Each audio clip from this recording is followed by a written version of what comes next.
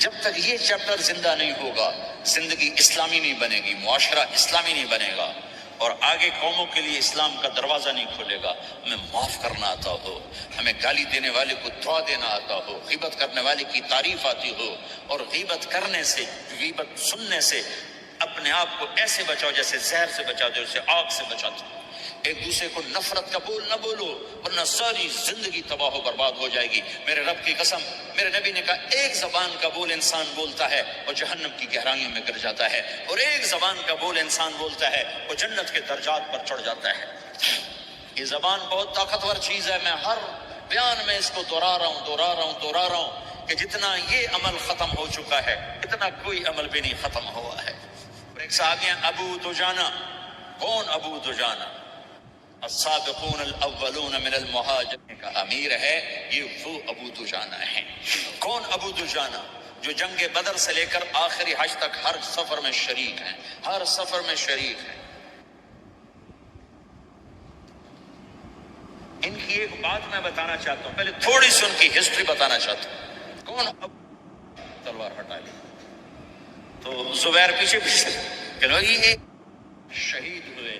یہ ابو دجانہ کی تھوڑی سی سیرت آپ کے سامنے آئی ہے۔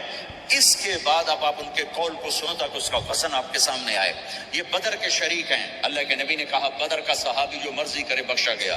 یہ صلح حدیبیہ کے شریک ہیں، اللہ نے قرآن میں کہا لقد رضی اللہ، میں ان سے راضی ہو گیا۔ یہ صحابی ہیں، اللہ نے کہا کلا وعد اللہ الحسنی، اے میرا نبی تیرے ہر صحابی کے لیے جنت کا وعدہ ہے۔ اور اب یہ کیا کہتے ہیں؟ یہ کیا کہتے ہیں لوگوں؟ ان ارجع عملی عند لوگوں، میرے پاس ابو دجانہ، میرے پاس بخشش کا سب سے بڑا عمل جانتے ہو کیا ہے؟ بدر نہیں، احد نہیں، حدیبیہ نہیں، خندق نہیں، خیبر نہیں، فتح مکہ نہیں، آخری حج نہیں۔ کیا ہے؟ کیا ہے لوگوں؟ ان ارجع عملی عندی، میرے پاس آخرت میں بخشش کا سب سے بڑا عمل بس ایک ہے کہ ما آذیت احدا باللسان، میں نے اپنی زبان سے کبھی کسی کو دکھ نہیں پہنچایا۔ ولا اجد فی قلبی غلا لاحد، اور میرے دل میں کسی کے لیے بغض کوئی نہیں ہے، بس یہ میری بخشش کا عمل ہے۔ تو بھائیو، نبی کے اخلاق میں دو چیزیں لے لو، ایک زبان سے کسی کو دکھ نہ دو، ایک دل میں کسی کا بغض نہ رکھو۔ اللہ کی قسم بغیر حساب کتاب کے جنت میں جاؤ گے۔ بڑے بڑے جنید بغدادی اور بڑے بڑے معرفت والے تمہیں دیکھتے رہ جائیں گے، تمہاری رفتار اتنی تیز ہوگی کہ تمہیں وہی پکڑ سکے گا جس کا یہ دو عمل تم سے زیادہ اچھا ہوگا۔ جس روڈ پہ رش ہوتا آپ وہاں سے گاڑی ہٹا لیتے ہو، ادھر نہیں جانا، ادھر رش ہے، وہ سائن وغیرہ آپ کو آ جاتے ہیں کہ ادھر بلاک ہے، ادھر نہیں جانا، ادھر جانا ہے۔ تو جہاں روڈ پہ رش ہوتا ہے تو قیمتی سے قیمتی گاڑی کی رفتار بھی آہستہ ہو جاتی ہے، اور جہاں روڈ خالی ہوتا ہے تو پرانی گاڑی بھی بھاگے جا رہی ہوتی ہے۔ ہمارے یہاں پرانی گاڑی ہوتی ہے، پرانی بسوں کے پیچھے لکھا ہوتا ہے نہ انجن کی خوبی نہ ڈرائیور کا کمال، خدا کے سہارے چلی جا رہی ہے۔